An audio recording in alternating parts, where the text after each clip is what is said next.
முன்னாள் ஜனாதிபதி மஹிந்த ராஜபக்ஷ மீதும் கோட்டாபய ராஜபக்ஷ அவர்கள் மீதும் மிகப்பெரிய ஒரு குற்றச்சாட்டை முன்னாள் ராணுவ தளபதி சரத் பொன்சேகா அவர்கள் சொல்லியிருக்காங்க. மஹிந்த ராஜபக்சலாட்ட 2008 පමණ ඉඳලම මේ යුද්ධ කඩාකප්පල් කරන්න උවමනා තිබ්බා. இதை ஏற்கனவே இவர் முன்வச்ச ஒரு குற்றச்சாட்டு தான். ஆனா இன்றைக்கு வீடியோ ஆதாரத்தோட அது தொடர்பாக பேசப்பட்ட வீடியோ ஆதாரத்தோட இன்றைய நாளில் ஒரு ஊடக சந்திப்பை போட்டு பெரிய ஒரு குண்டை தூக்கி மீண்டும் ஒரு முறை போட்டிருக்காரு. බැසිල් රාජපක්ෂලා මහින්ද රාජපක්ෂ ගෝඨාභය සාකච්ඡාවක් කරලා තියෙනවා. ත්‍රස්තවාදී නායකයන්ට යටත් වෙන්න අවකාශ සලසලා දෙන්න. அதாவது 2009ஆம் ஆண்டு 8ஆம் 9ஆம் ஆண்டு காலப்பகுதியில் யுத்தம் மிக உக்கிரமாக நடந்து கொண்டிருந்த நேரத்தில் தமிழீழ விடுதலை புலிகளுடைய முக்கியமான உறுப்பினர்கள் அல்லது தலைவர்களை காப்பாற்றுவதற்கு படாத பாடுபட்டார்கள் இவர்கள் அப்படின்ற மாதிரி பெரிய ஒரு குற்றச்சாட்டு முன்வைக்கும். யுத்தம் செய்து கொண்டு அவங்களை காப்பாற்றுறதுக்கு முயற்சி செஞ்சாங்க. ඒගොල්ලෝ දන්නවා අනිවාර්යයෙන්ම ඉදිරි පැය කිහිපය ඇතුළත මේගොල්ලෝ විනාශ වෙනවා කියලා. யுத்த நிறுத்தம் கொண்டு வரப்பட்டதும் அவர்களை காப்பாற்றுவதற்காகவும் 2009ஆம் ஆண்டு மே மாதம் 17ஆம் தேதி கூட அவர்களை சரணடைய வைப்பதற்கு அல்லது அவர்களை காப்பாற்றுவதற்கான முழுமையான முயற்சிகளை முன்னாள் ஜனாதிபதி மஹிந்த ராஜபக்ஷ அவர்கள் மேற்கொண்டாரு. ආමියකට යටත් වෙන්න කැමති වුණා නම් රාජපක්ෂ නියෝග දෙනවා මේගොල්ලෝ බාර ගන්න බාර අරගෙන ඒගොල්ලෝ ජීවිත බේරන්න කියලා. මේක තමයි 17 වෙනිදා රාජපක්ෂලගේ ඔළුවේ තිබුණ විස බීජය. குறிப்பா ஐசிஆர்சி போன்ற பொது அமைப்புகளை அணுகி அவர்கள் மூலமாக சரணடைய வைப்பதற்கான முழுமையான முயற்சிகளை அவர்கள் மேற்கொண்டார்கள். அதற்கான ஆதாரமான அது தொடர்பாக பேசப்பட்ட ஆதாரமான வீடியோ தான் இது. இந்த வீடியோவை பதிவு செஞ்ச ஊடகவாளர் இப்பொழுது வெளிநாட்டில் இருக்காரு. காரணம் அவருக்கு உயிர் அச்சுறுத்தல் இருப்பதால வெளிநாட்டுக்கு போயிட்டார். இந்த வீடியோ கிடைச்சது பொதுமக்கள் இதை பார்க்கணும் அப்படின்றதுக்காக தான் இந்த வீடியோ இன்றைய நாளில் நான் உங்களுக்காக காட்சிப்படுத்துறேன். இது தொடர்பான டைட்டில்லாம் இருக்கு, நீங்க வேணும்னா பார்க்கலாம் அப்படின்னு மாதிரி சொல்லியிருக்காரு. නැත්නම් එදා මේක මේ විදියට වුණා නම් එහෙනම් මේ වෙනකොට උතුම් නැගෙනහිර මහමැති කළා ප්‍රභාකරන් මේගොල්ලෝ එතන හිටියා සූසේ හිටියා එතන හිටියා පොට්ටු අම්මන් හිටියා. அவர்கள் காப்பாற்றப்பட்டிருந்தால் இப்பொழுது வடக்கினுடைய முதலமைச்சராக தமிழீழ விடுதலை புலிகளுடைய தலைவர்கள் இருந்திருப்பார்கள். அதுல எந்த மாற்றமும் இருக்காது. எனவே இந்த மாதிரியான பல முயற்சிகளுக்காக அவங்களை காப்பாற்றுறதுக்காக முன்னாள் ஜனாதிபதி மஹிந்த ராஜபக்ஷ அவர்கள் முயற்சி செஞ்சாரு. அது மட்டும் இல்லாமல் கருணாம்மான், பிள்ளையான், கேபி போன்றவர்களுக்கு எந்த விதமான தண்டனைகளையும் வழங்காமல் அப்படியே சாதாரணமான வாழ்க்கையில அவங்களை இணைத்து விட்டாங்க. இந்த மாதிரியான பலதரப்பட்ட குற்றச்சாட்டுக்களை இன்றைய நாள்ல முன்னாள் ராணுவ தளபதி சரத் பொன்சேகா அவர்கள் முன் வச்சிருக்காரு. කිව්වා යටත් වෙනවා නම් සුදු කොඩිය අරන් එන්න. සුදු කොඩිය අරන් එන්න හැටි යටත් වෙන්න කිව්වා. එයාට වෙඩි තිබ්බා. රෝමියා කතාව වෙන පැත්තට හැරෙව්වා.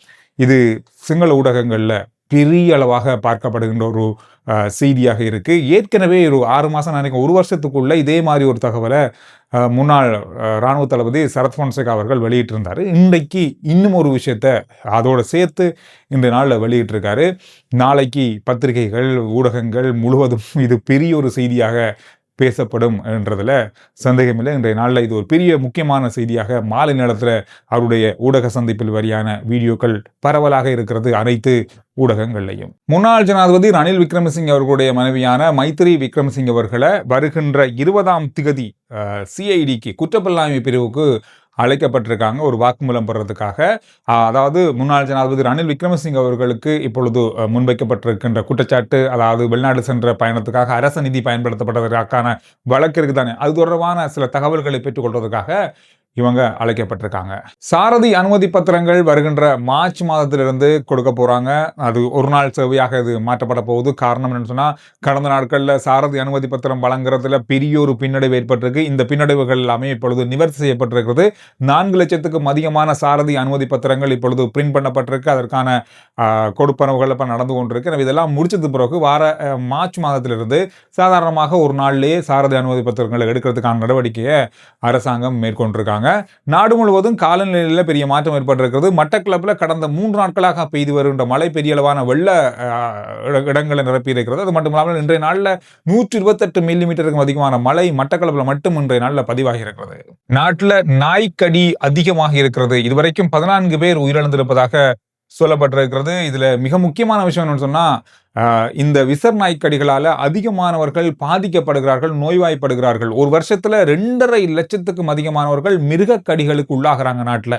இந்த நிலைமையை கருத்தில் கொண்டு வருகின்ற காலங்களில் பெரிய அளவான நடவடிக்கைகள், தடுப்பு நடவடிக்கைகள் இதுக்கு எடுக்கிறதுக்கான ஏற்பாடுகள் செய்யப்பட்டிருக்கு. அதாவது 2030ஆம் ஆண்டு வருகின்ற காலப்பகுதிக்குள்ள பாதிக்கப்படுற வீதத்தை குறைப்பதற்கு, சைபர் வீதமாக குறைப்பதற்கான நடவடிக்கைகள் எடுக்கப்பட்டிருப்பதாக சொல்லப்பட்டிருக்கு. இது ஒரு பெரிய பிரச்சனை. அதிகமான பிரதேசங்கள், குறிப்பாக புத்தளம், குருநாகல், ரத்தினபுரி ஆகிய இடங்கள்ல தான் இந்த மாதிரி பிரச்சனைகளால பாதிக்கப்படுற மக்கள் இருக்காங்கன்னு சொல்லியும் கண்டறியப்பட்டிருக்கு. நேற்றைய நாள்ல ஒரு சம்பவம் உண்டு, நீங்க பார்த்திருப்பீங்க, ஒரு வீடியோ உண்டு. அதிவேக நெடுஞ்சாலையில பயணிக்க முற்பட்ட ஒரு பேருந்திலிருந்து வந்தவர்களுக்கும் போலீசாருக்கும் இடையில வாக்குவாதம் ஏற்பட்டது. அதாவது கதிர்காம யாத்திரை போயிட்டு அதிவேக நெடுஞ்சாலையால பயணிப்பதற்காக ஒரு பேருந்து வந்தது. இந்த பேருந்துல வந்தவர்கள் சீட் பெல்ட் போடல அப்படின்றத அவதானிச்ச போக்குவரத்து போலீசார் அவர்களை போக முடியாது என்ற அடிப்படையில் தடுத்திருந்தாங்க.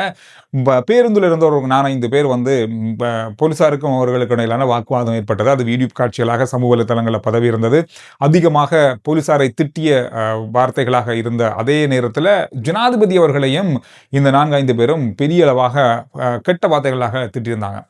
இது தொடர்பாக விசாரணைகள் தொடக்கப்பட்டு அந்த 4 பேரும் கைது செய்யப்பட்டிருக்காங்க. குறிப்பாக ஜனாதிபதி ஒருவரை தேவையில்லாத வார்த்தைகளால் பொது வழியில் திட்டியது என்ற குற்றச்சாட்டின் அடிப்படையில் அவர்கள் கைது செய்யப்பட்டிருக்காங்க. அது மட்டும் இல்லாமல் அந்த கடமையில் இருந்த போலீசார் இடமாற்றம் செய்யப்பட்டிருக்காங்க. காரணம்னு சொன்னால் சீட் பெல்ட் போட்டு தான் இப்போ வந்து அதிவேக நெடுஞ்சாலையில் பயணிக்கணுன்றது சட்டம்.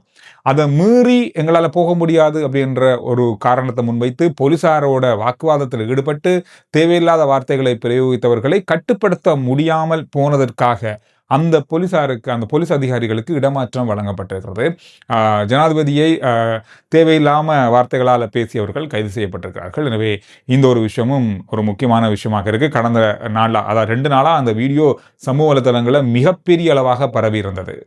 கொழும்பு பெரிய பள்ளிவாசல் நாளை முதல் இலங்கையில் ரமலான் நோன்பு ஆரம்பிக்கப்படுவதாக உத்தியோகபூர்வமாக அறிவிச்சிருக்காங்க. நம்ம இந்த விஷயங்கள் 2 நாளில் பார்க்கப்பட்ட மிக முக்கியமான செய்திகளுடைய சுருக்கம். ஆர்ஜே சந்துரு ரிப்போர்ட் சேனலுடைய வாட்ஸ்அப் சேனல் லிங்க் முதல் கமெண்ட்ஸ்லையும் டிஸ்கிரிப்ஷன்லையும் இருக்குது. ஃபாலோ பண்ணுங்கள். சுருக்கமான விரைவான செய்திகளை நீங்கள் வாட்ஸ்அப் மூலமாக அறிந்து கொள்ளலாம். வெளிநாட்டில் இருக்கிறவங்க ப்ரைமில் வீடு வாங்கலாமா? இங்கே அப்பார்ட்மெண்ட் வாங்கலாமா? ப்ரைமில் அப்பார்ட்மெண்ட் வாங்கலாம். அப்பார்ட்மெண்ட்டுக்கு அடிஷனல் டேக்ஸஸ், அடிஷனல் ஃபீ ஒன்றுமே இல்லை. ஸ்டாண்டர்ட் அமௌண்ட் தான். நீங்கள் அப்பார்ட்மெண்ட் ஒன்று வாங்கலாம் எந்த ஃப்ளோரில் இருந்தாவது. இப்போ நீங்கள் இண்டிவிஜுவல் ஹவுஸ் ஒன்று வாங்குறீங்கன்னு சொன்னால் அதுக்கு அடிஷனல் டேக்ஸஸ் இருக்குது.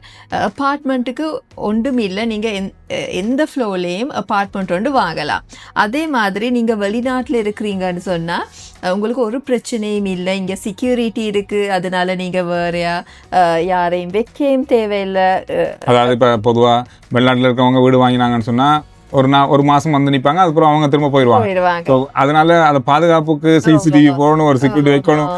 ஆனால் அப்பார்ட்மெண்ட்ல அந்த பிரச்சனை இருக்காது. அந்த பிரச்சனை இல்லை. ஏன்னா சிசிடிவி எல்லா இடத்துலையும் இருக்கு. அதே மாதிரி செக்யூரிட்டியும் இருக்கு. நீங்க இலங்கைக்கு வார நேரம் வந்து 1 மந்த்தோ 2 மந்த்தோ இருந்துட்டு கூட்டிட்டு போகலாம். ஒரு பிரச்சனையுமே இல்லை. பிரைம் குரூப் பண்ணுறது தான் இலங்கையில் இருக்கிற largest real estate company. 30 years history உள்ள கம்பெனி.